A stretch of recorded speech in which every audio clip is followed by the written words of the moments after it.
Hello everyone, welcome back to Smart Classes YouTube channel. বন্ধুসকল আজিৰ ভিডিঅ'ত আমি আপোনালোকৰ আগন্তুক অনুষ্ঠিত হ'বলগা আসাম পুলিচ এবিউবি কনষ্টেবল বা এসআই এপিআৰও বা ফৰেষ্ট ডিপাৰ্টমেন্টৰ যিকোনো ধৰণৰ ৰিটেন এক্সামৰ কাৰণে সহায়ক হোৱাকৈ এটা মেথছৰ নতুন ক্লাছ লৈছো আৰু এই ক্লাছটোত কিছুমান ইম্পৰ্টেন্ট ফৰ্মুলা আৰু শৰ্ট ট্ৰিক্সৰ সহায়ত আপোনাক কোৱেশ্চনখিনি কৰাই দিম যাতে এক্সামত গৈ খুব কম সময়ৰ ভিতৰতে এনে ধৰণৰ কোৱেশ্চনবোৰ আপোনালোকে সলভ কৰিব পাৰে সেয়ে আপোনালোকে ভিডিঅ'টো স্কিপ নকৰিব আৰু শেষলৈকে চাই থাকিব আৰু এটা কথা ইয়াতে আপোনাক জনাই থওঁ যদি আপোনালোকৰ আসাম পুলিচৰ কিছুমান ইম্পৰ্টেন্ট পিডিএফ লাগে তো আপোনালোকে পাই যাব তো আপোনালোকৰ স্ক্ৰিনত এটা নম্বৰ দেখিছে 8133840965 হে নম্বৰটো আমাক WhatsAppত মেছেজ কৰি কেৱল 199 টকা এটা পেমেন্ট কৰি অল সাবজেক্টৰ পিডিএফ আপোনালোকে লৈ ল'ব পাৰিব ঠিক আছে তো আপোনালোকৰ যদি পিডিএফ মু লাগে এতিয়া লৈ ল'ব কাৰণ এই প্ৰাইচটো হয়তো পিছত বাঢ়ি যাব পাৰে তো এতিয়া লৈ ল'ব এতিয়া আমি কোৱেশ্চনখিনিলে যাম তো ফাৰ্স্ট কোৱেশ্চনটোত কি কৈছে চাওক এজন ব্যক্তিয়ে প্ৰতি ডজনত ৰেস পিত কিছুমান বস্তু কিনি প্ৰতি বস্তুৰ বাবে ৰেস p/8 ত বিক্ৰী কৰে তো তেওঁৰ লাভৰ শতাংশ কিমান হ'ব কি কৈছে ভালকে কোৱেশ্চনটো বুজক যে ব্যক্তি এজনে প্ৰতি ডজনত কিমান টকা কিনে p টকাত কিনে হয়নে আৰু সেই বস্তুৰ প্ৰতিটো কিমান টকাত বেছে p/8 টকাত বিক্ৰী কৰে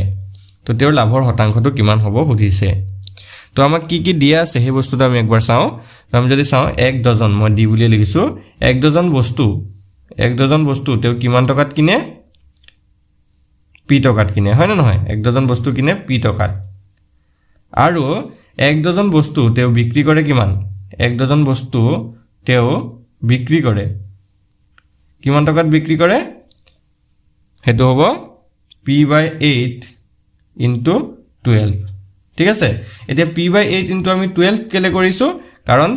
1 ডজনত 12টা থাকে আৰু তেওঁ কৈছে যে প্ৰতিটো বস্তু p/8 টকাত বিক্ৰী কৰে তো হেকাৰণে p/8 * 12 কৰি দিছো এতিয়া যদি আমি কাটাকাটি কৰো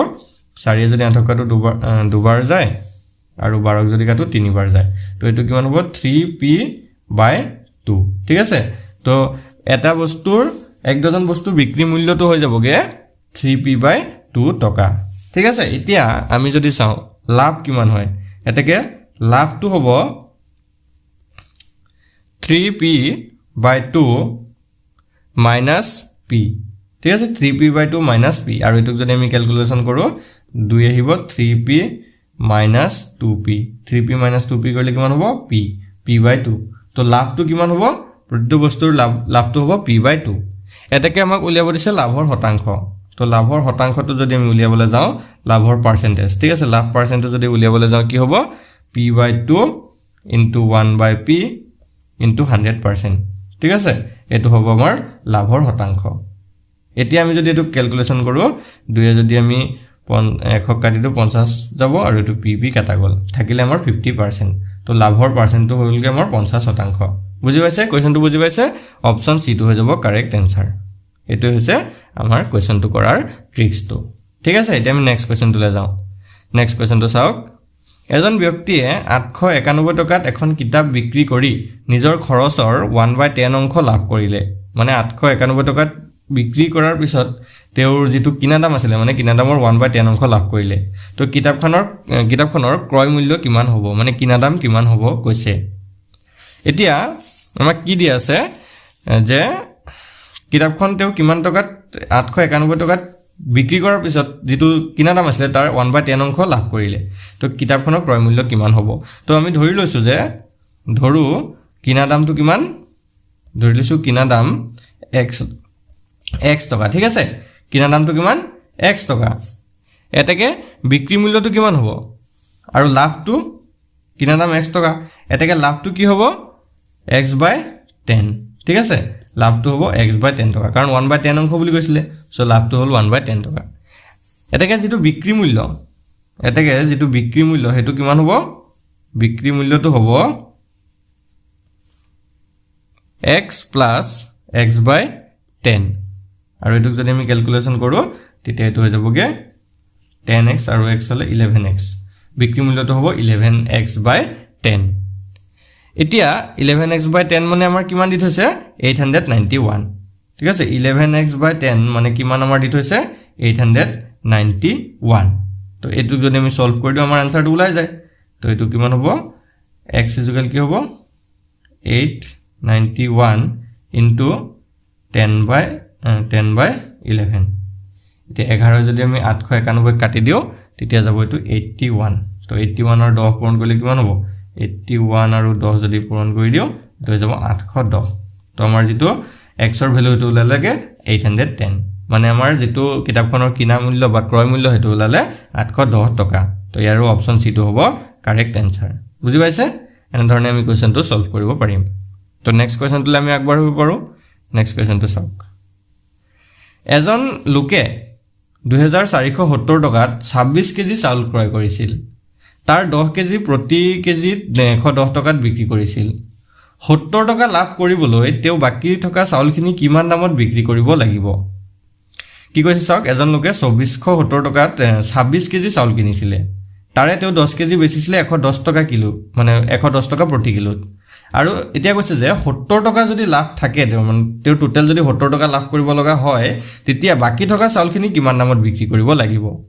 তেও টোটাল কিমান কিনিছিলে চাউল 2470 টকা হয় নহয় আৰু তেও লাভ কৰিব কিমান খুজিছে 70 টকা লাভ কৰিব খুজিছে তো ইয়াৰ পৰা আমি এতিয়া কোৱেশ্চনটো সলভ কৰিব লাগিব ঠিক আছে তো তেও 26 কেজি চাউল 26 কেজি কিমান টকাত কিনিছিলে 2470 টকাত কিনিছিলে হয় নে নহয় এতিয়া 26 কেজি চাউলত তেও লাভ কিমান কৰিব খুজিছে লাভ কৰিব খুজিছে 70 টকা তো লাভ কৰিব যদি 70 টকা খুজে তেও যেটো বিক্ৰী মূল্য হ'ব লাগিব সেই বিক্ৰী মূল্যটো টোটাল হ'ব লাগিব তো 0 হাতে হাতে 14 4 উপলে 1 4 1 5 2 2540 টকা তেও বিক্ৰী মূল্য হ'ব লাগিব ঠিক আছে তেও যেটো প্ৰফিট আৰু লগতে মূলধন সব টোটালটো হ'ব লাগিব 2540 টকা এতিয়া এটা কথা ভালকে মন কৰিব 10 কেজি চাউল তেও কিমান টকাত বিক্ৰী কৰিছে 110 টকা কেজি কে বিক্ৰী কৰিছে তো 10 কেজি ইনটু 110 ঠিক আছে 10 কেজি কে 110 যদি বিক্ৰী কৰে তেও 1100 টকা পালে কিমান টকা পালে 10 কেজি বিক্ৰী কৰি 1100 টকা পালে এতিয়া বাকি আৰু কিমান কেজি চাউল থাকিলে 26 কেজিৰ পৰা 26 কেজিৰ পৰা 10 কেজি গুছি গল থাকিলে 16 কেজি এতিয়া 16 কেজি চাউল তেও কিমান টকাত বিক্ৰী কৰিব লাগিব তো এটো 25 ৰ পৰা 1100 টো মাইনাস কৰিম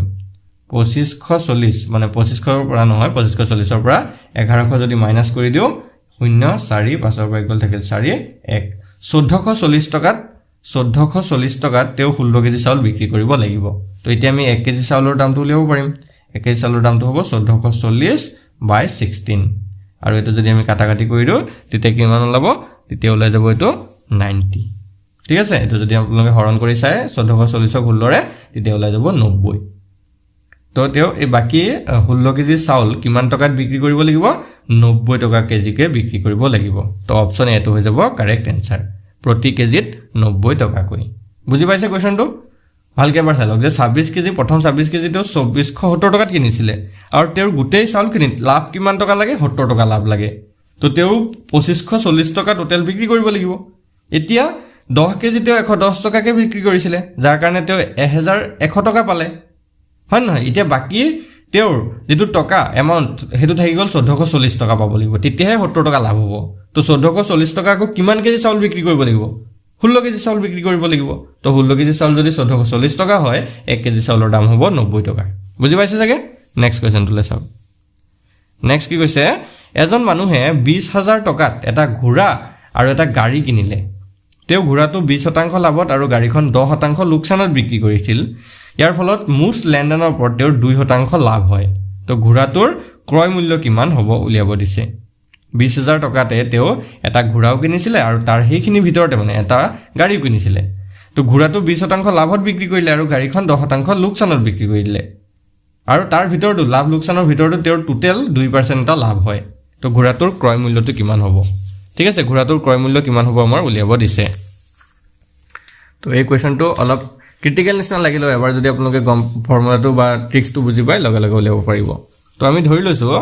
লেট ঘোঁৰাটোৰ যেটো দাম হেতু ধৰি লৈছো x টকা ঠিক আছে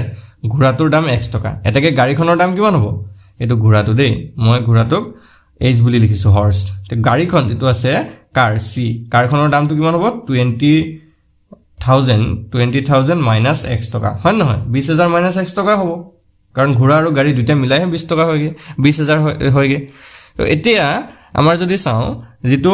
এড কৈ আছে যে টোটাল কিমান হয়গে লাভ লোকসানৰ টোটাল 2% লাভ হয়গে মানে কি ঘোঁৰাটোত যদি আমি 20% লাভ লগাও তেতিয়া কি হ'ব তো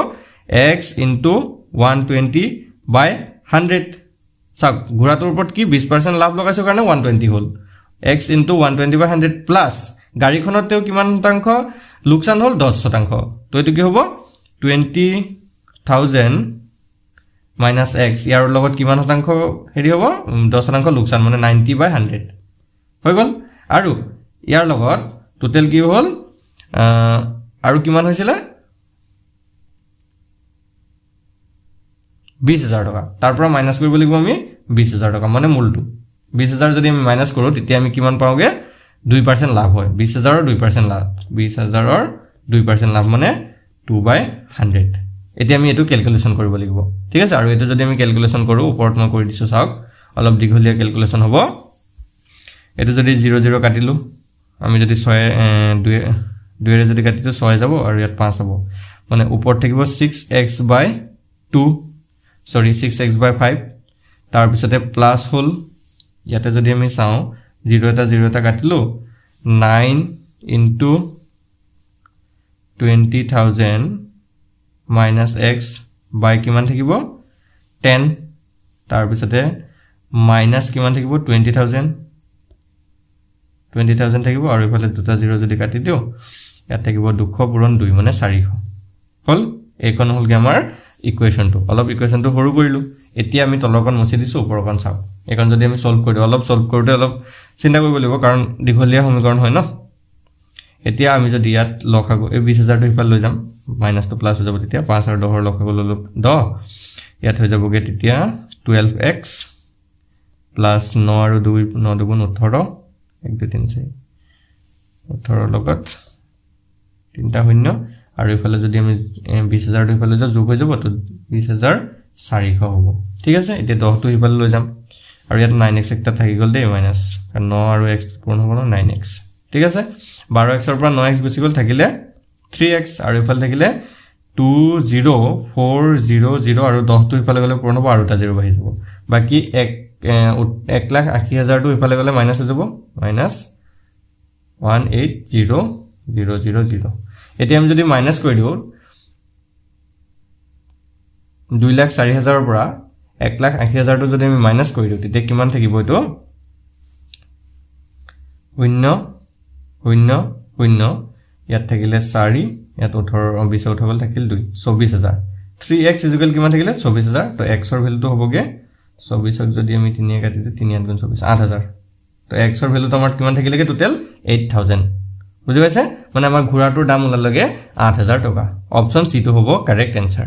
বুজি পাইছে অপচন সি টো হ'ব কারেক্ট आंसर কোৱেশ্চনটো অলপ দীঘলীয়া হয় প্ৰেক্টিস কৰিব আপোনালোকৰ আহি যাব যিমান প্ৰেক্টিস কৰিব হিমান আপোনালোকৰ কোৱেশ্চনটো সোনকালে কৰিব পাৰিব নেক্সট কোৱেশ্চন এজন মানুহে 25% লোকসানত এটা বস্তু বিক্ৰী কৰিলে 6750 টকাত তো 15% লাভত বিক্ৰী কৰিলে আৰু বিক্ৰী মূল্য কিমান হ'ল হেতেন তো এটা কি কৈছে যেটো বিক্ৰী মূল্য SP মানে সেলিং প্ৰাইস এটো হৈছে কিমান 6750 টকা হয় নহয় আৰু লোকসান মানে লস তো কিমান হয় 25% ঠিক আছে লস তো আছিল 25% যদি 25% তে লোকসানত বিক্ৰী কৰে 6750 টকা হয় এটা কৈছে যে 15% যদি লাভত বিক্ৰী কৰে তেতিয়া ইয়াৰ বিক্ৰী মূল্যটো কিমান হ'ল হেতেন তো যেটো কিনা মূল্য CP 25% যদি 6750 টকা হয় তেতিয়া যেটো CP এটো কিমান হ'ব 100/75 75 কেলে হ'ল 25% লোকসান হোৱাৰ কাৰণে 100 ৰ পৰা 25 মাইনাস হৈ 75 পাতিছো ইনটু 6750 আৰু এটো যদি আমি কাটাকাটি কৰো তেতিয়া এটো হৈ যাব 90 100 আৰু 90 পূৰণ কৰিলে 9000 ঠিক আছে তো যেটো কিনা মূল্য বা CP হেতু হৈ গলগে 9000 এতিয়া আমাক কৈছে যে যদি 15% লাভত হেতু বিক্ৰী কৰা হলতেন তেতিয়া বিক্ৰী মূল্য কিমান হলতেন তো 15% যদি প্ৰফিটত 15% প্ৰফিটত যদি বিক্ৰী কৰা হয় বিক্ৰী কৰিলে হেতেন তেতিয়া যেটো বিক্ৰী মূল্য হেতু হলতেন 115 ডিভাইডেড বাই 100 ইনটু